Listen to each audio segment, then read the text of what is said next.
Hello mga boss, mga idol. Ito kadalasan din ito nangyayari sa piping na kahit sagad ng stitches, hindi siya ganong kalaki ang hakab ng ngipin. Ibig sabihin sagad na po yung kanyang pinakamalaking stitches. Maliit pa rin yung hindi siya ganong kalaki ang SPI. So sa akin, sa analyze ko, ako matagal na rin akong mekaniko pero hindi rin naman tayo perpekto.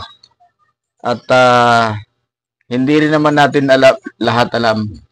Ito, sa aking analyze lang, yung stitch cam niya, depende kasi sa stitch cam yan. Merong stitch cam talaga na malakas ang hakab ng ngipin niya. So, pag sinagad mo siya, ang laki ng hakab niya.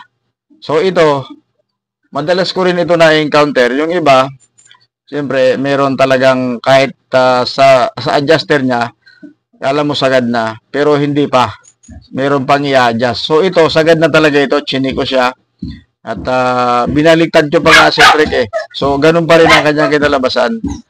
So sa ibang mekaniko, sa mga veteranong mekaniko, kung na-experience nyo yung ganito, at napagana nyo na mas malaki, paki-comment na lang po.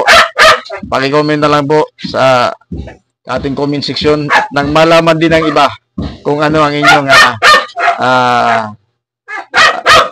sariling opinion. So, ayan mga idol. Maraming salamat at mabuhay po tayong lahat. God bless po.